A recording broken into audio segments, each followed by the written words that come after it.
Hello friends, मैं Dilip sir आप सभी का आपके अपने परिवार, आपके अपने चैनल शहीद ए आजम भगत सिंह कोचिंग क्लासेस में हार्दिक स्वागत एवं अभिनंदन करता हूं।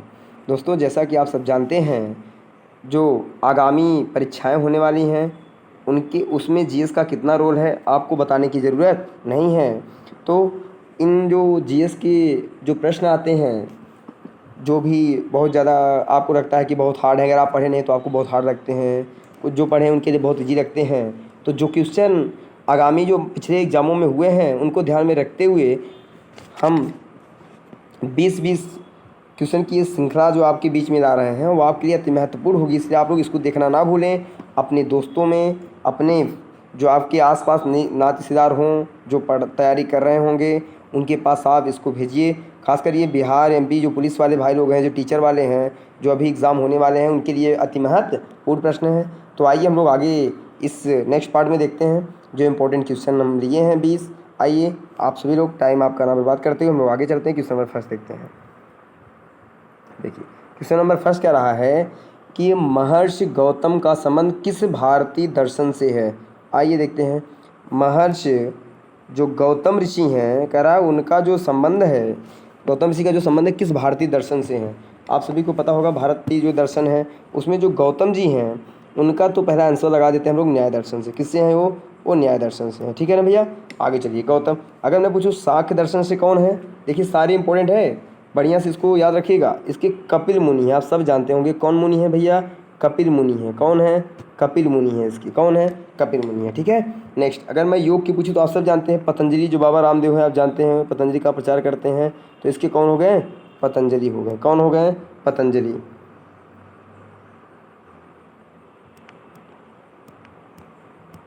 इसके हैं पतंजलि। कौन है? पतंजलि साहब हैं। आप सभी को याद हो गया दो चीज़ें।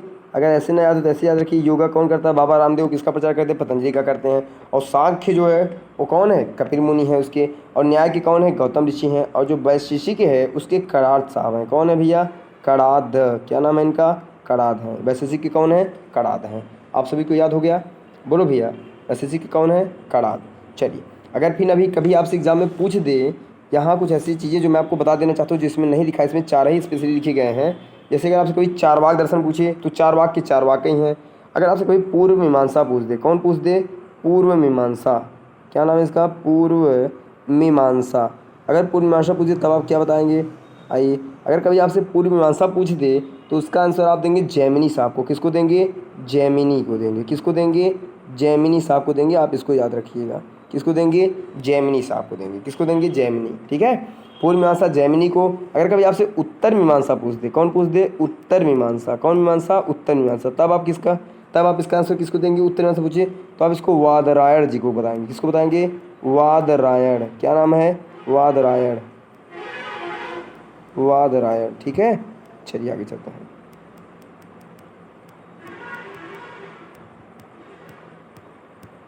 वादरायण। किसको बताएंगे आप? वादरायण। चलिए आगे, एक बार पहले देख लीजिए पूरा फिर से। अगर आपसे पूछे इसका राइट आंसर क्या होगा? सी होगा। पूछे गौतम का संबंध किससे है तो आप कहेंगे न्याय से है। सांग का किसका? सांग से। भैया किसका है तो आप कहेंगे कपिल मुनि का। मतलब कपिल मुनि का सांग से है। पतंजलि का योग से है।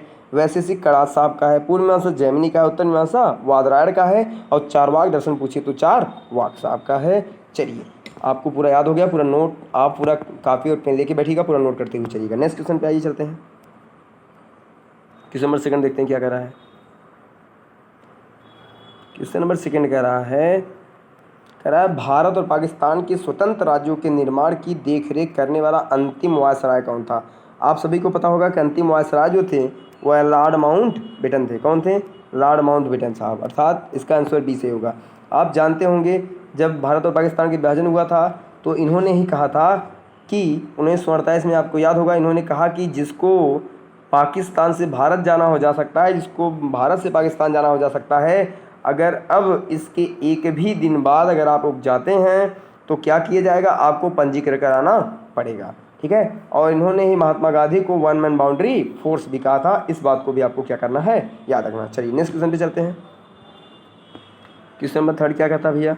आइए, कह रहा है लॉर्ड हराबो लोक नृत्य शैली किस भारतीय राज्य में प्रचलित है? किस भारतीय राज्य में क्या है? प्रचलित है। तो आप सभी मुझे बताइएगा किस भारतीय राज्य में प्रचलित है, जल्दी से बताइएगा किस भारतीय राज्य में प्रचलित है, बताइए। तो आप सब जानते होंगे ये जो लाड हराबो लोक नृत्य है वो किस भारतीय राज्य में है? तो भारतीय राज्य जो है वो आपका है बी मतलब मणिपुर। कौन सा है? मणिपुर, ठीक है ना भैया। चलिए, लाड हराबो लोक नृत्य कहाँ है? मणिपुर में। असम का एक बहुत फेमस है, इसका नाम है बिहू। आप याद होगा आपको, कौन सा? बिहू, बहुत इंपॉर्टेंट है, आप इसको याद रखिएगा। बिहू कहाँ का है? ये है असम का, बहुत एग्जाम में पूछा जाता है, ठीक है ना। चलिए नेक्स्ट आगे चलते हैं, क्वेश्चन नंबर 4 पे देखते हैं क्या कह रहा है। कह रहा है चित्रकला की मुगल शैली निम्नलिखित में से किस शासक के समय में शुरू हुई थी? देखिए, क्वेश्चन का अगर शाब्दिक अर्थ देखा जाए तो इसको कहना ये चाहिए था क्वेश्चन में कि चित्रकला की जो शुरुआत है किस मुगल शासक के शासनकाल में शुरू हुई थी। तो आप जानते हैं शुरुआत अगर पूछे किसके समय में हुई थी तो हुमायूं के समय में हो गई थी। लेकिन अगर पूछे कि भैया जो चित्रकला का स्वर्णकाल किसी समय में कहते हैं तो आप जाते हैं जहांगीर बहुत माना। अगर पूछे स्थापत्य कला का स्वर्णकाल तो इसमें है नहीं, उनका नाम आपको याद रखना है शाहजहां। क्या नाम है उनका? शाहजहां साहब। शाहजहां साहब को क्या कहा जाता है? स्थापत्य कला का स्वर्ण काल कहा जाता है। इस बात को आप क्या करेंगे? याद रखेंगे। अगर इनको जहांगीर कहा जाए तो इनको कहते हैं, इनको चित्रकला का स्वर्णकाल। आप जानते हैं चित्रकला का स्वर्णकाल इनके शासनकाल को कहते हैं। आप जानते हैं जहांगीर कहा करते थे अगर कोई कुछ भी छाप दे और मुझे ला के दिखा दे कि किसने छापा है, मैं उसका जो छापा होगा चित्रकार, मैं उसका नाम बता दूंगा। इतने फेमस नहीं है। चलिए इसको आप याद रखिए। वो सबसे महान राजा कौन था? अगर पूछे मुगल शासक का सबसे महान कौन थे? अकबर। अकबर को कौन महान कहा जाता है? ये कौन है? बाबर हैं। बाबर आप जानते हैं कलंदर की उपाधि धारण करने वाला राजा कौन था? तो बाबर था। कौन सी उपाधि एग्जाम में बहुत पूछा जाता है? कलंदर। कलंदर की उपाधि किस राजा ने धारण की थी? किस मुगल राजा ने? तो आप कहेंगे कौन धारण किया था भैया? कलंदर की उपाधि धारण किसने किया था? तो आप कहेंगे किसने धारण किया था? बाबर धारण किया था। चाहिए नेक्स्ट क्वेश्चन पे चलते हैं। क्वेश्चन नंबर 5 क्या कह रहा है? आइए, कह रहा है कि भारत का कौन सा भू आकृति विभाग प्राचीनतम है, मतलब सबसे प्राचीन कौन सा है, हम लोग उस पर चर्चा करते हैं, ठीक है ना।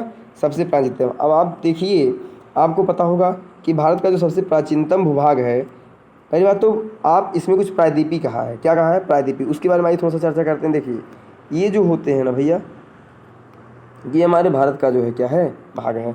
अगर आप देखेंगे तो ऐसे मेरा भारत है, ये वाला जो भाग है इसे हम कहते हैं दक्षिण भारत, और इसी को हम क्या कहते हैं? प्रायद्वीपी भारत भी कहते हैं। क्या कहते हैं? प्रायद्वीपी भारत। तो भारत का जो प्रायद्वीपी भारत है, प्रायद्वीपी भाग है, वो सबसे क्या है? प्राचीन है। बाकी गंगा यमुना, जो गंगा और ब्रह्मपुत्र आपको दिखाई दे रहे हैं, ये दोनों तो यहाँ से आते हैं, ऐसे मिल जाते हैं। उसके बाद मेघना के नाम से इसकी संयुक्त धारा जो होती है वो बंगाल की खाड़ी में गिरती है, अर्थात बंगाल की खाड़ी में सबसे बड़का डेल्टा बनाती है, सबसे बड़ा, जिसका क्या नाम है भैया? सुंदरबन डेल्टा। विश्व का सबसे बड़ा डेल्टा क्या नाम है? सुंदरबन डेल्टा है। मेरा आपसे क्वेश्चन है, कमेंट बॉक्स में आप बताइएगा गंगा और ब्रह्मपुत्र का बांग्लादेश में क्या नाम है? कहाँ भैया? बांग्लादेश में इन दोनों को किस नाम से जाना जाता है? आप जल्दी से कमेंट बॉक्स में कमेंट करिएगा। बांग्लादेश में कहाँ? बांग्लादेश में इनको किस नाम से जाना जाता है? गंगा और ब्रह्मपुत्र को, ठीक है भैया। तो इसका राइट आंसर क्या होगा? ऑप्शन नंबर सी होगा। चलिए आगे, चलिए नेक्स्ट क्वेश्चन पे चलते हैं। देखिए फिर वही क्वेश्चन है, सेम वैसे ही है, बहुत ज़्यादा विशेष कुछ है नहीं इसमें। देखिए ध्यान से, कह रहा है कि निम्नलिखित में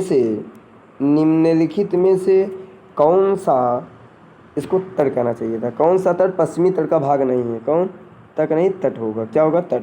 क्योंकि में से कौन सा तट पश्चिमी तट का भाग नहीं है? देखो फिर वही कहानी भैया, ये है तट। अब आपको इधर बताने की ज़रूरत नहीं है, हमने अगले वीडियो में बताया था। इसे पूर्वी तट कहते हैं और इसे क्या कहते हैं? इसे पश्चिमी तट कहते हैं। क्या कहते हैं? पूर्वी तट, इसे पश्चिमी तट। कह रहा है निम्नलिखित में से कौन सा, ठीक है ना, कौन सा पश्चिमी तट का भाग नहीं है, मतलब इधर का नहीं है, बाकी इधर का है। तो आप जानते हैं जो कोरोमंडल है वो तो इधर है भैया। कौन? कोरोमंडल। और काठियावाड़ भी यही है, कोंकण भी गोवा के पास है, मालाबार भी तो कहाँ है? यही है। इसका मतलब कि ये वाला और ये वाला, ये तीनों कहाँ है? पश्चिम तट पर हैं, और ये वाला जो कहाँ है? पूर्वी तट पे है। तो पूछा था कौन सा, नहीं जरूर याद रखिएगा तो उलट जाएंगे लोग। हाँ, नहीं वाला जरूर आप ध्यान दीजिएगा कि कौन सा पश्चिमी तट का भाग नहीं है, मतलब 3 तो होंगे, एक नहीं होगा, वो है कोरोमंडल तट। जो 6 है उसका डी आंसर होगा, कोरोमंडल पूर्वी तट है, पश्चिमी तट नहीं। चलिए समझ में आ गया, तो आगे बढ़ते हैं नेक्स्ट क्वेश्चन। चलिए कह रहा है दक्षिणी आल्प्स पर्वत श्रेणी कहाँ स्थित है। आप देख लीजिएगा, ऑस्ट्रेलिया, न्यूजीलैंड और दक्षिण अमेरिका और इंडोनेशिया। ठीक है, न्यूजीलैंड है, इंडोनेशिया है, दक्षिण अमेरिका है और क्या भी है, न्यूजीलैंड, और इधर है ऑस्ट्रेलिया। आल्प्स पर्वत कौन, आल्प्स पर्वत कहाँ स्थित है, आइए देखते हैं। कौन सा पर्वत, आल्प्स पर्वत कहाँ स्थित है, आइए देखिए। कह रहा आल्प्स पर्वत कहाँ स्थित है, तो इसका जो ऑप्शन होगा भैया, एक तो है ऑस्ट्रेलिया, कौन है, ऑस्ट्रेलिया। दूसरा मैं अगर यहाँ लिख दूँ तो दूसरा वाला ऑप्शन है न्यूजीलैंड, कौन है, न्यूजीलैंड। दूसरा वाला ऑप्शन कौन सा है, न्यूजीलैंड, न्यूजीलैंड है भैया, न्यूजीलैंड। न्यूजीलैंड के बाद यदि मैं लिख दूँ तो नेक्स्ट वाला जो ऑप्शन है वह है दक्षिणी अमेरिका। क्या है, दक्षिणी अमेरिका है ऑप्शन। उसके बाद अगर मैं देखूं तो इंडोनेशिया है। क्या है, इंडोनेशिया। ऑप्शन उधर नहीं दिखाई देगा, चेंज करें, इसलिए मैंने यहीं लिख दिए चार ऑप्शन। चलिए अब इसका बताइए दक्षिण आल्प्स पर्वत कहाँ स्थित है, तो भैया कहाँ है, ये वाला है ऑप्शन नंबर 20 का राइट होगा। कौन ऑप्शन होगा, ऑप्शन बी राइट होगा। मतलब ये कहाँ स्थित है, न्यूजीलैंड में है। कहाँ है भैया, ये न्यूजीलैंड में है। कहाँ है ये, न्यूजीलैंड। कहाँ है, न्यूजीलैंड में है। चलें आगे चलें नेक्स्ट। देखिए अगर पूछिए कहाँ है तो ऑप्शन नंबर 20 का राइट होगा। दक्षिण आल्प्स पर्वत कहाँ है, न्यूजीलैंड में। चलिए नेक्स्ट क्वेश्चन देखते हैं। कृत्रिम वर्षा के लिए प्रयोग किया जाता है। देखिए ये तो आप सभी को पता होगा, बहुत इंपॉर्टेंट और अच्छे क्वेश्चन एग्जाम में अक्सर आते रहते हैं ये वाले क्वेश्चन। चलिए देखते हैं। कह रहा है कृत्रिम वर्षा के लिए किसका प्रयोग करते हैं, बता दीजिए मुझे किसका प्रयोग करते हैं। कृत्रिम वर्षा के लिए प्रयोग किया जाता है, किसका प्रयोग करते हैं बता दीजिए भैया। आप सभी लोग को पता होगा कि जो सिल्वर आयोडाइड है, क्या है सिल्वर आयोडाइड, इसका फार्मूला क्या होता है, AgI। बहुत इंपॉर्टेंट है भैया, इसको हल्के में नहीं लेना है। AgI सिल्वर आयोडाइड का प्रयोग हम लोग कहाँ करते हैं, कृत्रिम वर्षा को कराने के लिए करते हैं। ठीक है भैया, किसके वर्षा के लिए, सिल्वर आयोडाइड का कृत्रिम। कौन सा वर्षा, कृत्रिम वर्षा। ठीक है ना। चलिए मृदा क्या होती है आप जानते हैं, कॉपर ऑक्साइड विशेष का कोई उपयोग नहीं। सिल्वर नाइट्रेट आप जानते हैं ये अमिट स्याही होती है। सिल्वर नाइट्रेट क्या होती है, अमिट स्याही। आप जो वोटिंग करने जाते हैं, वोटिंग के दौरान जो आपको स्याही लगाई जाती है, याद रखिएगा, ये भी एग्जाम में पूछा जाता है। जब आप वोट देने जाते हैं, वोटिंग करते हैं, तो उस दौरान जो आपको स्याही लगाई जाती है, क्या लगाई जाती है, वोटिंग की जो स्याही होती है वो किसकी होती है, सिल्वर नाइट्रेट की होती है। एग्जाम में बहुत पूछा जाता है, आप इसको याद रखिएगा। ठीक है ना। और इसका राइट आंसर क्या होगा, ऑप्शन नंबर सी होगा। क्या होगा, इनका क्या होगा, सी होगा। सिल्वर आयोडाइड का प्रयोग हम लोग क्या करते हैं, कृत्रिम वर्षा कराने में करते हैं। सिल्वर नाइट्रेट वोटिंग स्याही होता है, जिसे अमिट स्याही भी कहते हैं। क्या कहते हैं, अमिट स्याही करते हैं। ठीक है भैया। चलिए नेक्स्ट क्वेश्चन पे आते हैं, इंपॉर्टेंट है, आप इसको याद रखिएगा। नेक्स्ट कह रहा है सीमा शुल्क किससे संबंधित है। कौन सा शुल्क भैया, सीमा शुल्क किससे संबंधित है। ऑप्शन क्या क्या है आप उसको देख लीजिएगा। ऑप्शन है, पहला कह रहा है राजकोषीय नीति से संबंधित है, मौद्रिक नीति से, व्यापार नीति से, राजस्व नीति से। तो आप जानते हैं जो सीमा पे शुल्क लिया जाता है वह किस कोष से संबंधित है, तो उसका आंसर होगा कौन, राजकोषीय नीति। कौन सी नीति, राजकोषीय नीति से संबंधित है। ठीक है ना भैया। चलिए नेक्स्ट क्वेश्चन, क्वेश्चन नंबर 10 क्या कह रहा है, लेजर का आविष्कार किसने किया। किसका आविष्कार, लेजर का आविष्कार किसने किया। आइए देखते हैं किसने किया लेजर का आविष्कार। चलिए लेजर का आविष्कार किसने किया, ऑप्शन है AH टेलर साहब, TH मैमन साहब, लीदे फॉरेस्ट साहब या थॉमस एडिसन साहब। बताइए 10 का आंसर नंबर क्या होगा। तो भैया जो आपको दिखाई दे रहे हैं TH मैमन साहब, ऑप्शन नंबर 20 का क्या होगा, राइट आंसर होगा। आप इसको याद रखिएगा। बाकी एडिसन साहब को आप जानते हैं, टेलर साहब को भी आप जानते हैं, फॉरेस्ट साहब को भी आप जानते हैं। विशेष ये लोग इंपॉर्टेंट नहीं है, बस जो इंपॉर्टेंट आपको यहाँ याद रखना है ये। और ये थॉमस एल्वा एडिसन साहब का नाम आप लोगों ने सुना होगा। और देखिए इसमें कन्फ्यूजन बहुत होता है एडिसन साहब को लेकर और एक जेम्स वाट साहब को लेकर। जेम्स वाट साहब ने विद्युत बल्ब की, वो भाप के इंजन की खोज की थी। एडिसन साहब ने विद्युत बल्ब की खोज की थी। आप इसको याद रखिएगा। ठीक है भैया। चलिए नेक्स्ट क्वेश्चन पे आते हैं।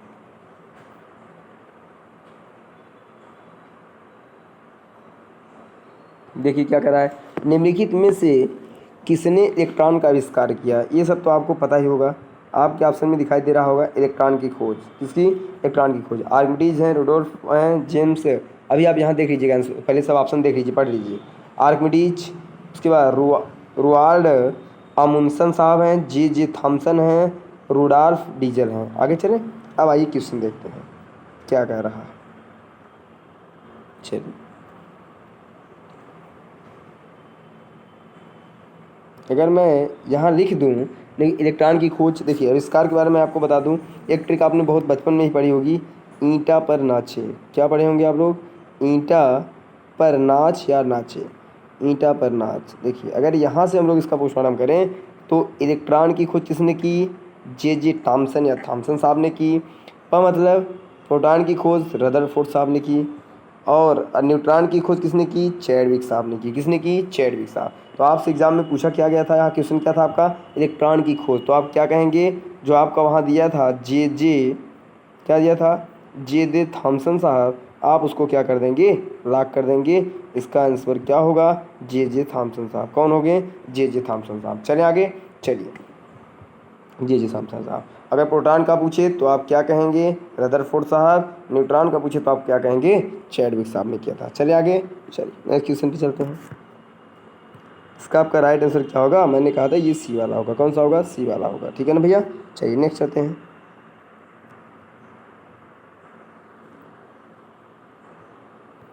क्वेश्चन क्या कह रहा है, इसको पढ़िए ध्यान से। क्वेश्चन को पहले रोक के बढ़िया से पढ़ा करिए, चलाएंगे तो क्वेश्चन एक भी समझ में नहीं आएगा। चलिए, तापमान पे क्या कर रहा है?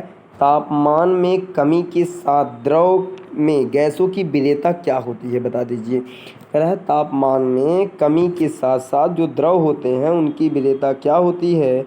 घटती है कि बढ़ती है? स्थिर रहती है या पहले घटती है फिर बढ़ती है? आप मुझे जल्दी से बताइए क्या होती है। आप सबको पता होना चाहिए, जब तापमान में कमी के साथ साथ जो द्रव में गैस की विलेयता, जो द्रव होते हैं उसमें जो गैस की जो विलेयता, जो घुलने की जो विलेयता क्या होती है, इसमें घुल जाते हैं। जो विलेयता होता है, विलेय जो होता है घुलता है, जो विलायक होता है वह घोलता है, विलेयता होता है जब दोनों का एक संपूर्ण मिश्रण बन जाता है। तो आप मुझे बताइए, तापमान में कमी के साथ द्रव में गैसों की विलेयता क्या होती है? घटती है, बढ़ती है, स्थिर रहती है या पहले घटती है फिर बढ़ती है? तो भैया इसका जो राइट आंसर होगा वो हमेशा क्या हो जाता है? घटती है। क्या होता है? घटती है। तापमान में जैसे कमी आएगी, ठीक है ना, वैसे जो द्रव होगा उसके साथ जो द्रव में गैस जो होगी उसकी विलेयता क्या हो जाएगी? हमेशा घट जाती है। क्या हो जाती है? घट जाती है। चलिए नेक्स्ट क्वेश्चन, क्वेश्चन नंबर 13 देखिए आपके सामने है। 13 कह रहा है कि निम्नलिखित में से कौन सा एक प्राकृतिक रेशे का रूप नहीं है? किसका नहीं है? प्राकृतिक रेशे का रूप नहीं है। आप सब सुने होंगे, जूट भी सुने होंगे, सनई भी सुने होंगे, सन मतलब सनई होता है, ऊन भी सुने होंगे, ये सब आपको पता होगा। ये सब क्या है? प्राकृतिक रेशे हैं। तीनों क्या है? प्राकृतिक रेशे हैं।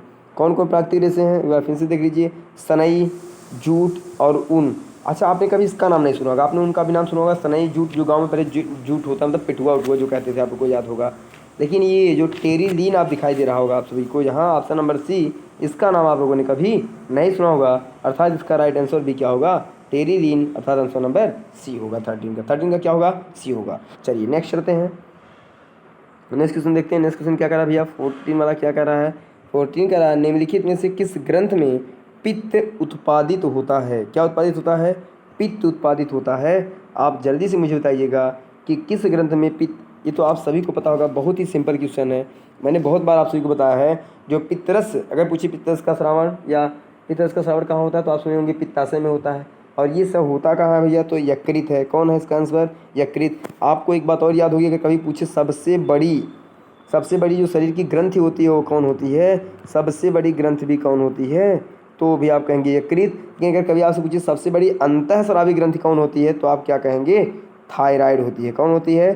थायराइड। इसको भी आप क्या करेंगे? नोट कर लेंगे, ठीक है ना? थायराइड। सबसे बड़ी अंतःस्रावी ग्रंथि कौन है? थायराइड है। कौन? अंतःस्रावी ग्रंथि थायराइड है। और सबसे बड़ी केवल ग्रंथि पूछे तो आप क्या कहेंगे? लीवर को आंसर लगा देंगे, ठीक है ना? चलिए, और इसका जो संचय होता है वो भी कहाँ होता है? पित्तरस का संचय जो होता है, पित्तरस का कहाँ होता है? वो पित्ताशय में होता है, ठीक है? तिल्ली क्या है? प्लीहा आप इसे कहते हैं। और इसी तिल्ली को, अर्थात इसी प्लीहा को आप आरबीसी का कब्रिस्तान कहते हैं। किसका कब्रिस्तान? आरबीसी का कब्रिस्तान किसे कहा जाता है? तो आप कहेंगे प्लीहा को कहा जाता है, ठीक है? जो गुर्दा होता है, गुर्दा मतलब किडनी होता है, वो क्या करता है? डायलिसिस का काम करता है। किसका करता है? डायलिसिस। मूत्र से, जो मूत्र में रक्त होता है उसको छानने का काम करता है, ठीक है भैया? चलिए, आरबीसी का कब्रिस्तान तिल्ली को कहा जाता है। और अंतःस्रावी सबसे बड़ी अंतःस्रावी ग्रंथि कौन सी है? थायराइड है। अगर मैं पूछूं सबसे बड़ी ग्रंथि कौन है, तो कौन है? यकृत है। और इसका राइट आंसर अगर मैं बात करूं कौन सी है, तो इसके राइट आंसर की अगर हम लोग बात करें तो इसका राइट आंसर क्या होगा? ए होगा। क्या होगा? ए होगा। ठीक है भैया, चलिए आगे चलते हैं। नेक्स्ट क्वेश्चन, क्वेश्चन नंबर 15 देखिए। भारत में पहली बार किसान दिवस, इम्पोर्टेंट है भैया, भारत में पहली बार किसान दिवस कब मनाया गया? भारत में पहली बार किसान दिवस कब मनाया गया? आप जल्दी से मुझे बताइएगा, पहली बार कब मनाया गया था? तो आपको पता होना चाहिए 1936 में, 1936 में पहली बार किसान दिवस मनाया गया। अब मेरा आपसे एक यहाँ एक क्वेश्चन है, आप कमेंट बॉक्स में मुझे इसका आंसर देंगे कि किसान दिवस किसके जन्म दिवस पर मनाया जाता है? बहुत ही अच्छे, बहुत ही महत्वपूर्ण व्यक्तित्व हैं वो। किसान दिवस, जो किसान दिवस है, किसान दिवस किसके जन्म दिवस पर मनाया जाता है? किसके जन्म दिवस पर मनाया जाता है? जन्म दिवस पर मनाया जाता है। आप जल्दी से इसका क्या करेंगे? कमेंट बॉक्स में मुझे आंसर देंगे। मैं आपके आंसर का क्या करूँगा? इंतज़ार करूँगा। ठीक है ना भैया? चलिए, ये आपका क्या है, आपके लिए कमेंट बॉक्स में इंतजार करूँगा। ये आपके क्वेश्चन है, क्या है कि किसान दिवस जो है किसके जन्म दिवस पर मनाया जाता है, और पहली बार कब मनाया गया? 1936 में मनाया गया। इसको आप इंपॉर्टेंट के रूप में नोट करेंगे। इससे ज़्यादा इंपॉर्टेंट तो ये वाला क्वेश्चन है जो मैंने आपसे पूछा है कमेंट बॉक्स में। ठीक है भैया, इसका आंसर आप सभी मुझे जरूर दीजिएगा, किसान दिवस किसके जन्म दिवस पर मनाया जाता है। चलिए नेक्स्ट क्वेश्चन चलते हैं, देखते हैं क्वेश्चन सिस्टम क्या कर रहा है। निम्नलिखित में से कौन सा पुरस्कार साहित्य काम के लिए दिया जाता है? बताइए। अब ये सिंपल कुछ क्वेश्चन मैंने इसलिए डाल दिए हैं ताकि आप सभी को कुछ क्वेश्चन जो पुराने हैं, जो आप भूल जाते हैं, वो भूलें ना, आपको याद कराने के लिए सब ट्यूशन डाल दिया गया है बस। अर्जुन पुरस्कार आप जानते हैं, खेल के क्षेत्र में जो मतलब कि जो गुरु होता है उसे द्रोणाचार्य पुरस्कार मिलता है। उसका जो शिष्य होता है अगर वो कुछ अच्छा काम करता है तो उसको क्या मिलता है? अर्जुन पुरस्कार दिया जाता है। अशोक चक्र आप जानते हैं, सेना में उत्कृष्ट काम करने के लिए दिया जाता है। और ये गीता चोपड़ा पुरस्कार, इसको तो से लिख दिया गया है। अगर पूछे व्यास सम्मान, आपसे पूछे कौन सा सम्मान? व्यास सम्मान, तो आप कहेंगे यही जो है ऐसा पुरस्कार है जो साहित्य के क्षेत्र में दिया जाता है। कहाँ दिया जाता है? साहित्य के क्षेत्र में। इसका राइट आंसर क्या हो जाएगा? इसका राइट आंसर हो जाएगा ऑप्शन नंबर सी। क्या हो जाएगा? Option number C. आइए 17 क्वेश्चन पे चलते हैं, देखते हैं क्या कह रहा है 17। क्वेश्चन नंबर 17 क्या कह रहा है? कह रहा है निम्नलिखित में से किसके द्वारा अदम्य आत्मा पुस्तक को लिखा गया था? कौन सा? अदम्य आत्मा पुस्तक को लिखा गया था। जल्दी से आप मुझे बताइएगा, अदम्य आत्मा किसके द्वारा लिखा गया है भैया? ये भी बहुत सिंपल क्वेश्चन है, लेकिन आप लोग पढ़े नहीं हैं इसलिए थोड़ा सा आपको टिपिकल लग रहा होगा। लेकिन इसका राइट आंसर अगर मैं बता दूं, अदम्य आत्मा मतलब कि बहुत साहसी, और यहाँ भारत में सबसे साहसी आत्मा किसका था भैया? जिन्हें मिसाइल मैन ऑफ इंडिया कहा जाता है, भारत का मिसाइल मैन कहा जाता है। उन्होंने कौन सी पुस्तक लिखी थी? अदम्य, क्या? अदम्य आत्मा पुस्तक लिखा गया था उनके द्वारा। बता दीजिए भैया, उनका क्या नाम है? उनका नाम है डॉक्टर APJ अब्दुल कलाम साहब। क्या नाम है? डॉक्टर APJ अब्दुल कलाम साहब के द्वारा अदम्य आत्मा पुरस्कार ये पुस्तक लिखा गया था। ठीक है ना? चलिए आगे चलें। रघुराम राजन आपको पता होगा, ये क्या थे? पहले पूर्व गवर्नर हैं, आपको पता होगा RBI के। अमर सेन साहब ये क्या है? कि एक अर्थशास्त्री हैं। और यस राधाकृष्ण साहब देश के पूर्व प्रधान, ये हाँ पूर्व प्रधानमंत्री रह चुके हैं, आपको याद होगा यस राधाकृष्णन साहब, यस राधन कृष्णन। ठीक है भैया, इनको भी पता होगा। अमर सेन साहब अर्थशास्त्री हैं, और ये रघुराम राजन साहब आपको पता होगा पहले क्या रह चुके हैं? गवर्नर रह चुके हैं RBI के। और इसका राइट जो आंसर होगा उसका हम क्या लगाएंगे भैया? इसका राइट आंसर क्या होगा? APJ अब्दुल कलाम। ठीक है ना? बताएं भैया, राष्ट्रपति ये हैं, इनको याद रखिएगा। नेक्स्ट चलें। करा अकबरनामा किसने लिखा था? ये तो आप सभी को पता होगा, बहुत सिंपल क्वेश्चन है। अकबरनामा किसने लिखा? बीरबल? नहीं। फिर कौन लिखा भैया? आगे चलिए। अकबर लिखा खुद? बोलो भैया। नहीं लिखा। अबुल फजल ने लिखा? आइए आगे देख लेते हैं भैया, लास्ट वाला ऑप्शन भी। अमीर खुसरो ने लिखा? बोलिए। नहीं। तो इसका राइट आंसर क्या होगा? अकबरनामा किसने लिखा था? तो अकबरनामा जो लिखा था वो लिखा था अबुल फजल ने। किसने लिखा था? अबुल फजल ने लिखा था। किसने लिखा था? अबुल फजल। आइए यहाँ लिख देता हूँ, अकबरनामा किसके द्वारा लिखा गया? अकबरनामा जो लिखा गया था वो किसके द्वारा लिखा गया? तो वो लिखा गया अबुल फजल के द्वारा। किसके द्वारा लिखा गया? अबुल फजल। किसके द्वारा लिखा गया भैया? अबुल फजल के द्वारा। अबुल फजल। अबुल फजल ने क्या लिखा? अकबरनामा लिखा। क्या लिखा? अकबरनामा। तो सबको याद रहेगा। अकबरनामा किसने लिखा? अबुल फजल ने लिखा। चलिए आगे चलते हैं, नेक्स्ट क्वेश्चन पे देखते हैं। किस नंबर ना इसका? अब्दुल फजल। ऑप्शन सी राइट हो गया। चलिए नेक्स्ट चलते हैं। कह रहा है विजय अमृतराज और आनंद अमृतराज किस खेल से जुड़े हैं? विजय अमृतराज और आनंद अमृतराज किस, देखिए खेल से भी संबंधित क्वेश्चन आपको आता है कि मतलब कौन किस खेल से जुड़ा हुआ है, तो आपको ये क्वेश्चन भी क्या करने हैं, ऐसे क्वेश्चन को भी पढ़ के चलना है, मतलब किसका किससे संबंधित है। ठीक है भैया। चलिए नेक्स्ट बताइएगा 19 का ऑप्शन कौन सा सही होगा। ये लोग किससे संबंधित है? ये कभी आपने सुना होगा, कभी क्रिकेट खेले हैं ये लोग? नहीं खेले हैं। फुटबॉल कभी खेले हैं? सुना है कभी आप लोगों ने? देखा है? लॉन टेनिस आपने देखा है कभी, या टेबल टेनिस? बताइए इसका राइट आंसर क्या होगा? इसका होगा लॉन टेनिस। क्या होगा? Lawn tennis. Option number C is right होगा। जो विजय अमृतराज राज हैं और आनंद अमृतराज हैं, दोनों लोग देखिए गजब का है। अमृतराज ये लोग राज करते हैं कहाँ भैया? Lawn tennis. कहाँ? लॉन टेनिस पे करते हैं। तो ऐसे आपको याद रखना ट्रिक है, कोई दिक्कत नहीं इसमें। चलिए लास्ट क्वेश्चन की ओर चलते हैं, बढ़ते हैं, देखते हैं भैया क्या कर रहा है लास्ट क्वेश्चन। आज का हमारा लास्ट क्वेश्चन कह रहा है निम्नलिखित में से किस मध्यकालीन शासक को जगत गुरु कहा जाता था? किस मध्यकालीन शासक को क्या कहा जाता था? जगत गुरु। इंपॉर्टेंट क्वेश्चन है भैया। इस व्यक्ति को क्या कहा जाता था? जगत गुरु की संज्ञा दी गई है। किसकी? जगत गुरु की संज्ञा दी गई है। बताइए वो कौन था? क्या वह इब्राहिम कुतुब शाह था, या इब्राहिम आदिल शाह था, या अकबर था, या फिर मलिक अंबर था? बता दीजिए इसका राइट आंसर क्या होगा। तो भैया अगर इसका मैं बताऊं आपको इसका राइट आंसर कौन होगा, तो इब्राहिम आदिल शाह जो है, इसको मध्यकालीन, ये ऐसा मध्यकालीन शासक था जिसको क्या कहते थे? जगत गुरु कहते थे। क्या कहते थे? जगत गुरु कहा जाता था। तो मुझे पूर्ण विश्वास है आप सभी को, जो ये हमारी 20 क्वेश्चन की श्रृंखला थी, पूरे 20 क्वेश्चन आप सभी को समझ में, अच्छी तरह से समझ में आए होंगे। वीडियो आपको जैसी लगी हो आप कमेंट बॉक्स में कमेंट करना ना भूलें। और जो आपको मैंने 2 क्वेश्चन दिए हैं, गंगा और ब्रह्मपुत्र को बांग्लादेश में किस नाम से पुकारते हैं, और किसान दिवस किसके जन्म दिवस पर मनाया जाता है, उसको आप कमेंट बॉक्स में उसका आंसर कमेंट करना ना भूलें। इसी के साथ हम लोग अपनी बाड़ी को विराम देते हैं और कामना करते हैं कि आप सभी का सिलेक्शन इस बार हो जाएगा। आप सभी लोग अपने मम्मी पापा के सपने को पूरा करेंगे। चलिए भैया इसी के साथ अपनी बाड़ी को विराम देते हैं। जय हिंद, जय भगत, जय संविधान।